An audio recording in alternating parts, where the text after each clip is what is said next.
तर बघा आज सकाळी उठल्याच हे चालू केले मी साफसफाईला. काय झालंय, यांनी ही भांडी वगैरे आहेत ना सगळी साफ करून ठेवलेत, पण इकडेच्या भरण्या वगैरे होत्या आणि काही छोटे डबे वगैरे पण इथे होते ज्याच्यामध्ये साखर वगैरे पावडर किंवा काय आणखी गोष्टी होत्या ना, तर त्या इथेच होत्या. आणि मग ते त्यांनी कसं वरच्यावर फक्त पुसून ठेवलं होतं. आता भरण्या वगैरे कशा त्यांनी पुसून ठेवलेत, तर ते म्हटलं मग डबे होते ते घासायचे आहेत. मग बाकीचे खालचे पण काही डबे आहेत की इकडे काही वस्तू वगैरे ठेवतात की बाजार वगैरे भरलेला किंवा शेंगदाणे जे जास्त क्वांटिटीमध्ये असते ना, तर ते या डब्यामध्ये ठेवते. तर ते डबे पण घासायचे राहिलेत आणि इकडचे वरचे छोटे डबे पण घासायचे राहिलेत. आता कट्ट्यावरचा तुम्हाला राडा दाखवते. कट्ट्यावर बघा सकाळ सकाळ आज हे जाणार आहेत म्हणून सकाळ सकाळी पहिलं त्यांना ते जाणार आहेत म्हणून सकाळी त्यांच्यासाठी हा शिरा बनवलाय. आणि ही भांडी आहेत ना ती रात्री घासून ठेवलेत आणि बाकीचे जे हे डबे वगैरे छोटे मोठे निघालेत ना, तर ते घासायचेत मला. आता म्हटलं सकाळी एवढ्या लवकर उठलेस तर पटकन आवरून घ्यावं. पण तुम्हाला गुंडू दाखवते. गुंडू उठून बसलाय माझ्या अगोदरच. गुंडू तो अगोदर उठून बसतो, मग मी कसं काम करणार?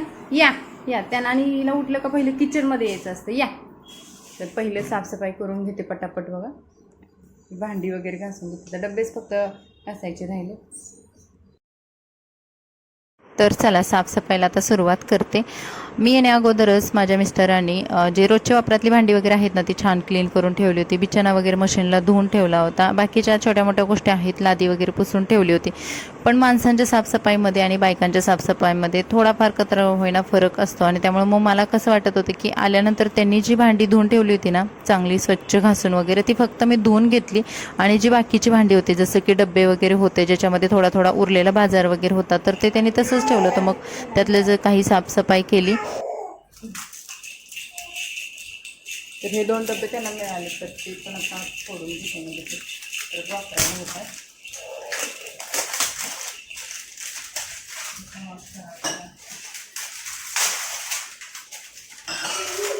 अरे कृष्णा तो आलास, कृष्णा येशो आला, स्टँड पकडायला आलास.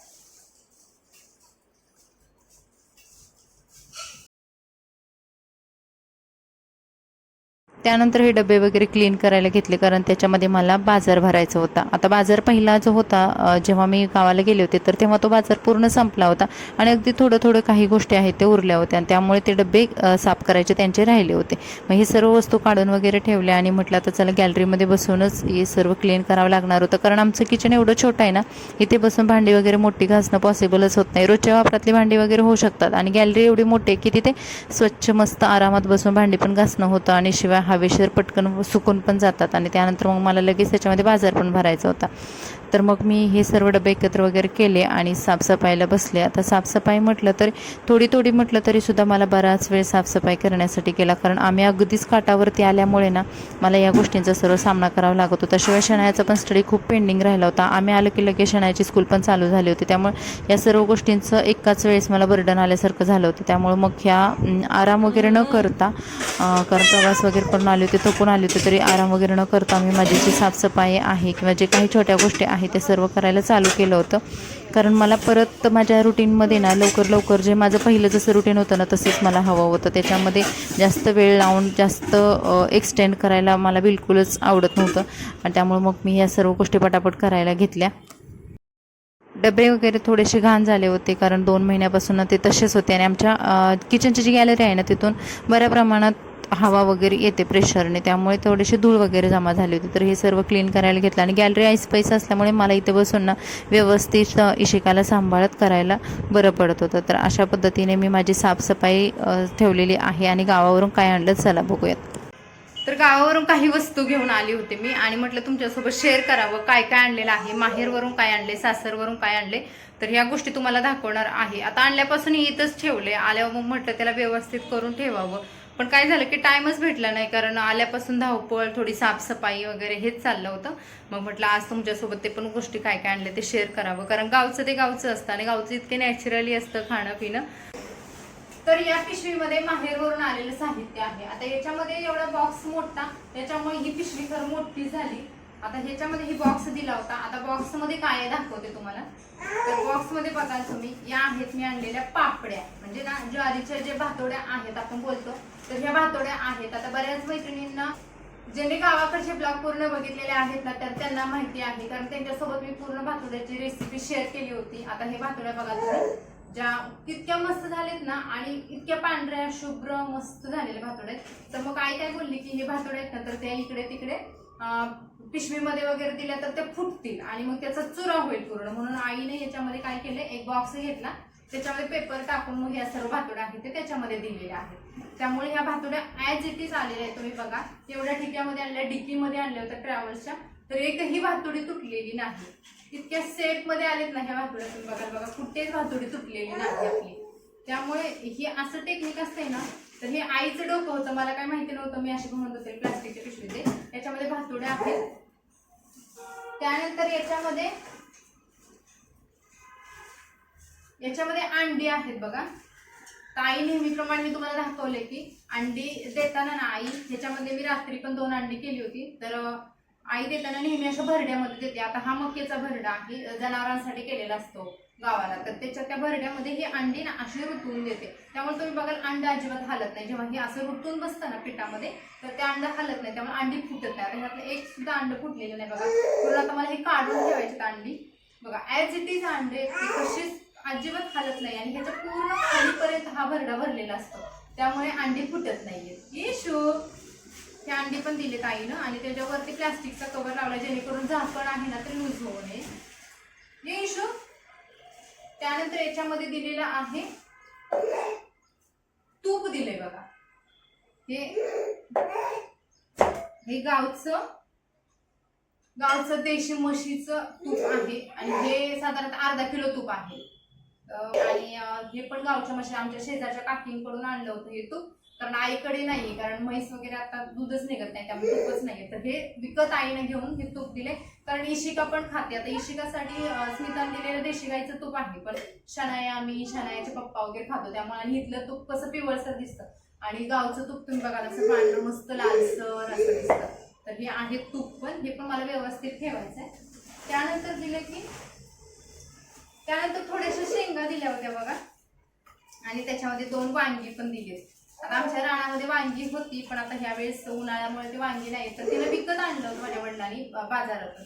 तर त्याच्यात ही शेंगा आणि ही वांग एक दिले. कारण काय होतं की गेल्या आईचं म्हणणं होतं की गेल्या मी काहीच नाही करू शकणार, कारण गेल्या भाजी नसते घरामध्ये, कोथिंबीर नसते आणि शिवाय मी 1-2 महिने राहिल्यामुळे ना घरामध्ये कोणत्याच वस्तू नव्हत्या. त्यामुळे मग आईनं ही गेल्या काहीतरी भाजी करशील, थोडंसं खराब व्हायला लागले, म्हणजे कसं पाणी धरून ठेवलं. त्याच्यामध्ये मिरच्या पण दिलेत बघा, पोहे वगैरे काहीतरी गेल्या करून खाशील म्हणून, तर हे पण दिले तिला त्याच्यासाठी.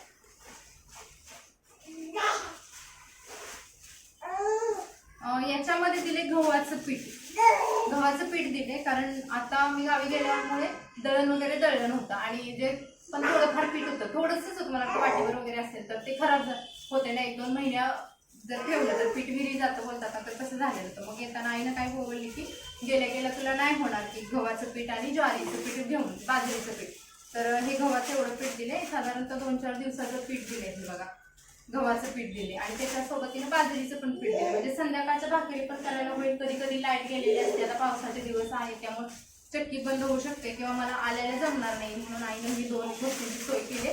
त्याच्यासोबत बाजरीचं पण पीठ दिले हे या 2 पिशव्या. आणि हे बघा ह्याच्यात महत्वाची गोष्ट दिली. आता याची पण रेसिपी मी तुमच्यासोबत शेअर केली होती, जी सांडगे कसे करायचे, कांद्याची सांडगे.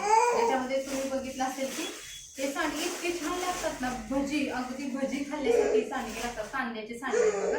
आणि हे पण आम्ही कसे बनवायचे, काय करायचं, कसं प्रमाण घ्यायचं, याची पूर्ण रेसिपी म्हणजे भातोड्याची आणि सांडग्याची मी चॅनलवरती अपलोड केली, तुम्ही नक्की बघू शकता. तर याच्यामध्ये असे सांडगे पण दिले. आता भरपूर दिलेत. आता मी आणि शनाया पप्पा खातात, विशाल पण आधीमध्ये तर हे दिले.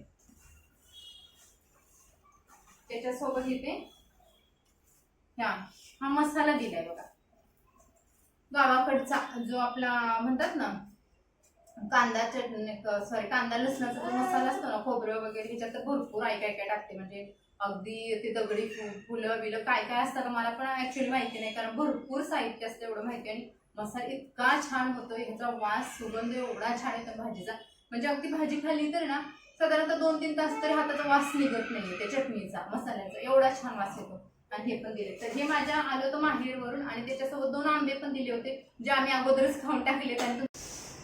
तर हा लसूण आहे ना तो सासूबाईंनी दिलाय आणि गावावरून आणलाय मी.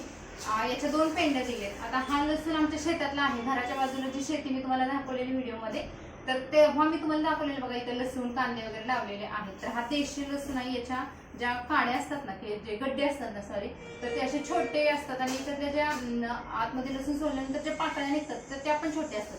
देशी लसणाचा वास पण खूप छान येतो. अगदी थोडा घातला तरी भाजी मस्त त्याची मसालेदार छान होते. तर तो उन्हाने लसूण मरतो असं बोलतात, त्यामुळे मग मी ना ह्याच्यामध्ये ठेवणार, जेणेकरून वरून आणि खालून त्याला हवा लागून लसूण सुकेल चांगला.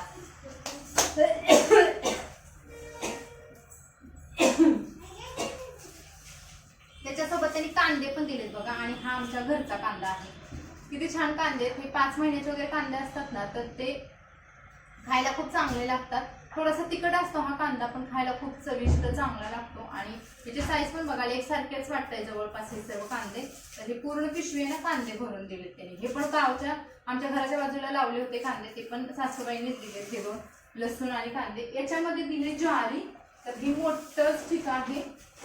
हे सर्व मी ट्रॅव्हल्समध्ये आणले येताना, आणि तिथे माझ्यापर्यंत म्हणजे पोहोचवलं होतं की आमचे सासरे आणि माझे वडील हे घेऊन आलं होतं साहित्य, त्यामुळे मला ट्रॅव्हल्स पर्यंत आणायला काहीच तकलीफ नव्हती. आणि इथून तर आम्ही ऑटोच केली आणि त्याच्यातून आणलेले साहित्य.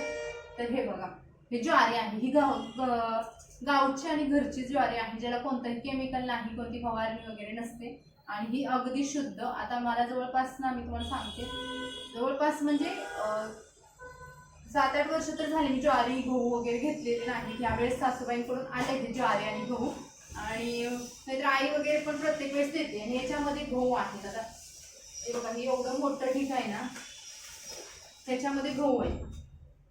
याचं झालंय कसं, पण हा आता गहू ठेवायला मी एक टाकी काढली. माझ्याकडे जे पाण्याची टाकी होती ना लग्नातली, तर ती टाकी काढली, त्याच्यामध्ये मी हा गहू साठवे. पण ज्वारीसाठी काय करावं हे समजेन, आणि गहू पण तेवढा बसतोय की नाही ते टाकीमध्ये काहीच सांगता येत नाहीये. तर मला याची काहीतरी सोय करावी लागेल. बघू आता काय घ्यायचं का वगैरे काहीच समजत नाहीये. तर हे बघा, हे गहू आहेत, आणि हा आमचा घरचा गावचा शुद्ध चांगला गहू आहे. ह्याच्यामध्ये म्हणजे काही खराब वगैरे नाही, तर घाण वगैरे काहीच नाही, सर्व पाकडून वगैरे दिले त्यांनी. तर हे गहू आणि ज्वारी दिले. तर हे गावाकडून आलेला हा माल आहे, जो की तुम्ही बघू शकता. एवढं सर्व साहित्य आले. नाही तर एरवी अजून भरपूर काय काय काय काय असतं की ज्याच्यामध्ये हे पापड वगैरे खायचं बघा. धान्य तसं साठवायला माझ्याकडे जास्त काही मोठी वस्तू वगैरे नाही आहे. मग मी हा पिंप आहे ना पाण्याचा, त्याच्यामध्येच म्हटलं की जास्त प्रमाणात गहू आहे तर ते त्याच्यामध्ये साठवून ठेवावे. नाहीतर काय होतं की पावसाळ्यामध्ये याच्यामध्ये किडे वगैरे होतात. मग ते होऊ नये यासाठी मग आत्ताच म्हटलं याची सर्व तयारी करून ठेवावी. पिंपामध्ये तसं पण मला कडुनिंबाचे पानं वगैरे टाकायचे होते, जेणेकरून पुढे किडे होऊ नयेत. पण मी ते आवरायचं होतं मला ह्या सर्व गोष्टी, आणि आता कडुनिंबाची पानं आणणार तर लवकर कुठून, म्हणून मग मी आहे तसंच ते गहू वगैरे ते पिंपामध्ये भरून ठेवलं. बाकीच्या सर्व गोष्टी आहेत ते व्यवस्थित मांडून ठेवल्या. तर मंडळी, हा होता आजचा ब्लॉग. कसा वाटला कमेंट्समध्ये नक्की सांगा. व्हिडिओला लाईक करा, आपल्या चॅनलला सबस्क्राईब करा, आणि अशाच नवनवीन व्हिडिओ तुमच्यासोबत शेअर होणार आहेत. तुम्ही बघत राहा, एन्जॉय करा. तर चला भेटू नवीन व्हिडिओमध्ये. Bye bye.